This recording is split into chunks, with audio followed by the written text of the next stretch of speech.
warahmatullahi wabarakatuh. Halo semuanya, saya Suci Aulia Herni dengan NIM 1207 01 20805. Saya berasal dari Lokal J Manajemen semester 2. Saya dari Fakultas Ekonomi dan Ilmu Sosial. Baiklah, hadirnya saya pada video kali ini akan membahas tentang skema sistem pemerintahan Indonesia. Nah, yang mana video ini diperuntukkan memenuhi tugas dari dosen pengampu Ibu Desti MT MSI. Ayo langsung saja kita lihat penjelasan berikut ini. Poin pertama yang akan saya jelaskan dari video ini adalah skema sistem pemerintahan RI dan fungsinya. Kita masuk di poin pertama, yaitu Undang-Undang 1945, yaitu dijalankan sepenuhnya menurut Undang-Undang Dasar. Undang-Undang Dasar memberikan pembagian kekuasaan separation of power kepada 6 lembaga negara. Kedudukannya yang sama dan sejajar.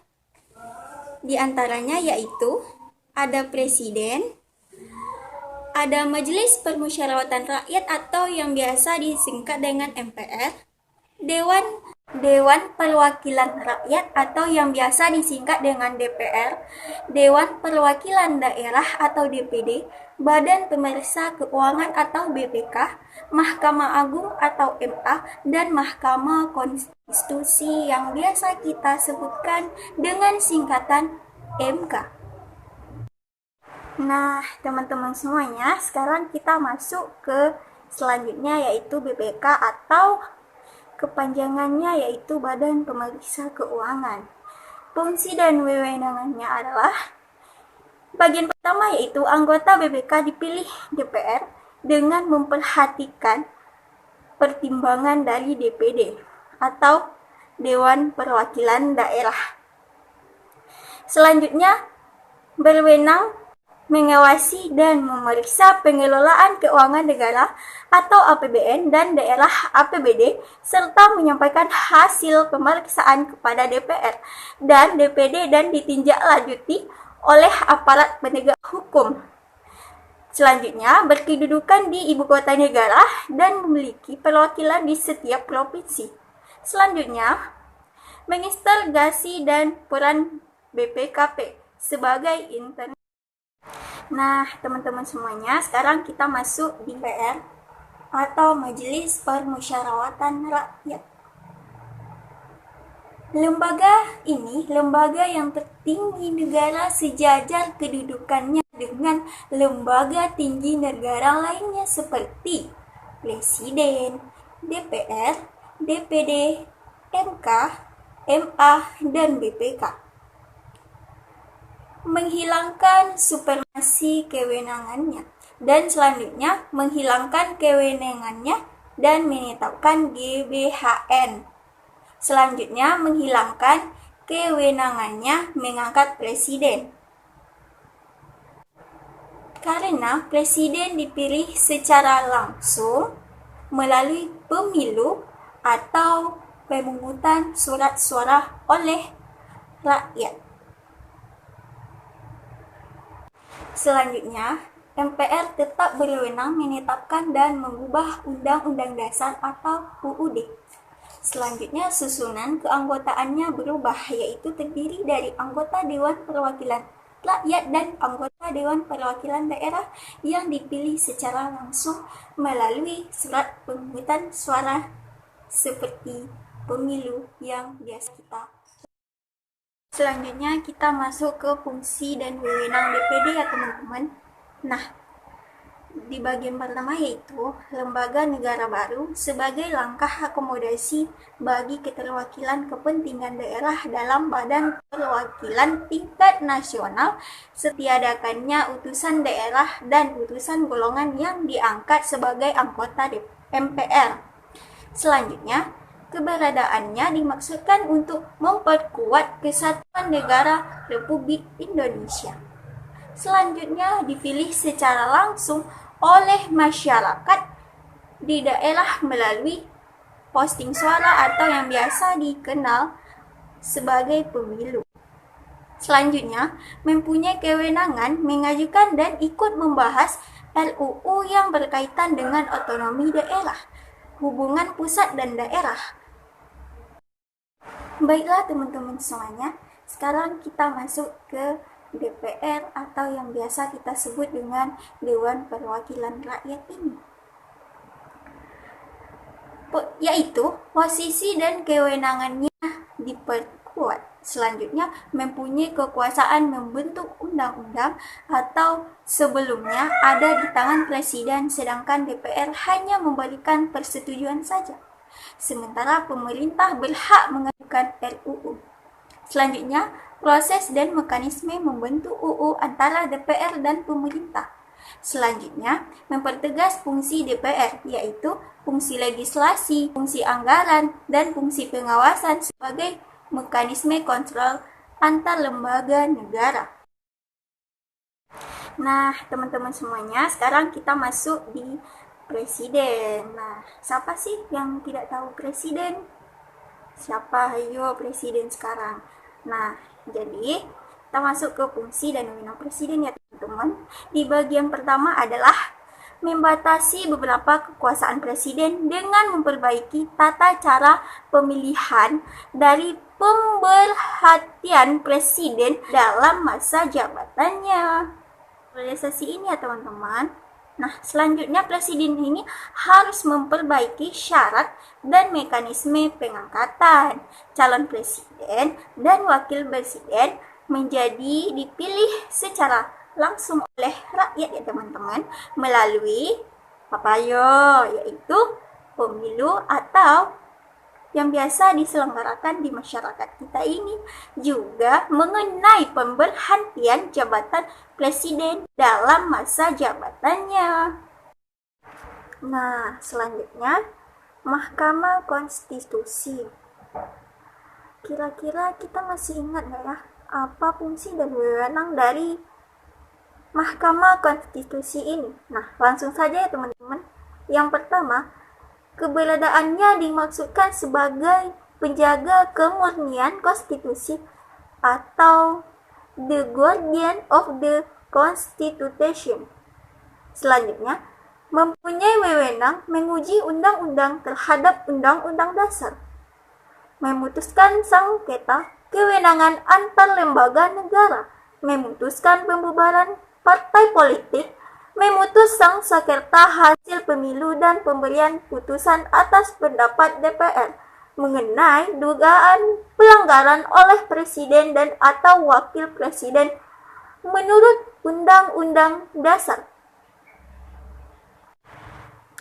Nah, ada berapa sih hakim konstitusi? Nah, langsung saja saya jawab. Hakim konstitusi terdiri dari 9 orang yang diajukan masing-masing oleh Mahkamah Agung, DPR dan pemerintah, dan ditetapkan oleh Presiden, sehingga mencerminkan perwakilan dari 3 cabang kekuasaan negara, yaitu yudikatif, legislatif, dan eksekutif, sesuai Pasal 13 Undang-Undang Nomor 18 Tahun 2011 tentang perubahan atas Undang-Undang Nomor 22 Tahun 2004 tentang Komisi Yudisial. Komisi Yudisial mempunyai wewenang atas hakim konstitusi ini ya teman-teman. Nah, teman-teman semuanya, sekarang kita masuk ke bagian wewenang Mahkamah Agung. Nah, apa sih wewenang dari Mahkamah Agung atau MA? Langsung saja ya teman-teman. Yang pertama, lembaga negara yang melakukan kekuasaan kehakiman. Apa ini untuk orang yang dipidana? Nah, langsung saja kita dengar, yaitu kekuasaan yang menyelenggarakan peradilan untuk menegakkan hukum dan keadilan. Ini ada di pasal 24 ayat 1. Selanjutnya, berwenang mengadili pada tingkat kasasi atau menguji peraturan perundang-undangan di bawah undang-undang dan wewenang lain yang diberikan undang-undang. Poin selanjutnya, di bawahnya terdapat badan-badan peradilan dalam lingkungan peradilan umum, lingkungan peradilan agama, lingkungan peradilan militer, dan lingkungan peradilan tata usaha negara atau yang biasa disingkat dengan PT-UN. Selanjutnya, badan-badan lain yang fungsinya berkaitan dengan kekuasaan dan kehakiman diatur dalam undang-undang seperti kejaksaan, kepolisian, advokat atau pengacara-pengacara, dan lain. Nah, sekarang wewenang dari Komisi Yudisial atau singkatannya KY. Berdasarkan pasal 14 Undang-Undang Nomor 18 Tahun 2011 dalam melaksanakan wewenang sebagaimana dimaksud dalam pasal 13 huruf A, yaitu mengusulkan pengangkatan hakim agung dan hakim ad hoc di Mahkamah Agung kepada DPR atau Dewan Perwakilan Rakyat. Maka Komisi Yudisial memiliki tugas sebagai berikut. Yang pertama, melakukan pendaftaran calon hakim agung. Yang kedua, melakukan seleksi terhadap calon hakim agung. Yang ketiga, menetapkan calon hakim agung. Dan terakhir yaitu mengajukan calon hakim agung kepada DPR. Kita masuk dalam poin kedua dalam video ini, yaitu hubungan antar lembaga pemerintahan. Nah, di sini saya akan menjelaskan beberapa hubungan tersebut. Yang pertama, kita masuk di hubungan antara Majelis Permusyawaratan Rakyat dan Presiden. Majelis Permusyawaratan Rakyat adalah majelis yang memegang kekuasaan negara yang tertinggi, sedangkan Presiden sebagai mandataris. DPR yaitu penyelenggara pemerintah tertinggi di bawah majelis yang harus menjalankan haluan negara menurut garis-garis besar yang telah ditetapkan oleh MPR atau Majelis Permusyawaratan. Nah, sekarang kita masuk di poin kedua tentang hubungan antara Majelis Permusyawaratan Rakyat dan Dewan Perwakilan Rakyat. Anggota Dewan Perwakilan Rakyat semuanya merangkap menjadi anggota Majelis Permusyawaratan Rakyat. Dengan perwakilan rakyat dapat senantiasa mengawasi tindakan-tindakan Presiden. Dan jika Dewan menganggap bahwa Presiden sungguh-sungguh melanggar haluan negara yang telah ditetapkan oleh Undang-Undang Dasar atau Majelis Permusyawaratan Rakyat, maka majelis itu dapat diundang untuk persidangan istimewa agar supaya bisa minta pertanggungjawab kepada Presiden. Nah, sekarang kita masuk ke poin berikutnya, yaitu poin ketiga, hubungan antara Dewan Perwakilan Rakyat dan Presiden. Nah, apa sih hubungan antara DPR dan Presiden ini? Nah, langsung saja, Presiden tidak bertanggung jawab kepada Dewan Perwakilan Rakyat ini.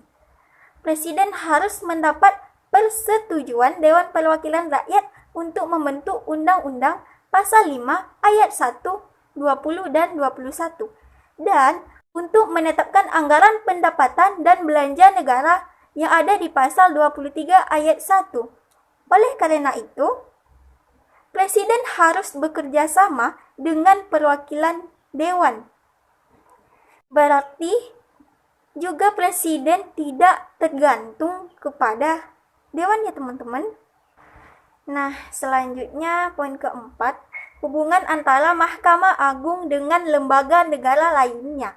Kekuasaan kehakiman dilakukan oleh sebuah Mahkamah Agung dan lain-lain badan kehakiman menurut susunan dan kekuasaan badan-badan kehakiman tersebut. Diatur dalam menetapkan hubungan antara Mahkamah Agung dengan lembaga-lembaga lainnya dalam pasal 24 ayat 1 Undang-Undang Dasar 1945. Kekuasaan kehakiman ini adalah kekuasaan pemerintah ataupun kekuasaan serta kekuatan lainnya. Mahkamah Agung sebagai tingkat yang lebih tinggi berwenang menyatakan dan tidak sah peraturan perundang dan tingkat yang lebih tinggi. Yang kelima, hubungan antara Badan Pemeriksa Keuangan atau BPK dengan DPR atau Dewan Perwakilan Rakyat. Langsung saja, Badan Pemeriksa Keuangan atau singkatannya BPK bertugas memeriksa langsung tanggung jawab tentang keuangan negara, dan hasil pemeriksaannya itu diberitahukan kepada DPR, DPD, dan DPRD. Ini sesuai pasal 23E ayat 2, yaitu untuk mengikuti dan menilai kebijaksanaan ekonomis finansial pemerintah yang dijalankan oleh aparatur administrasi negara yang dipimpin oleh pemerintah. Nah, jadi kesimpulannya BPK ini bertugas memeriksa atau mempertanggungjawabkan pemerintah tentang keuangan negara dan memeriksa semua pelaksanaan APBN yang hasil pemeriksaannya diberitahukan kepada DPR atau Dewan Perwakilan Daerah dan DPRD, Dewan Perwakilan Rakyat Daerah. Nah, teman-teman semua, itulah tadi sedikit penjelasan tentang skema latar sistem pemerintahan di Indonesia. Nah, semoga apa yang saya sampaikan ini bisa menambah wawasan buat kita semua ya teman-teman. Jika ada silap kata atau kata yang kurang jelas dan sulit untuk dimengerti, saya mohon maaf.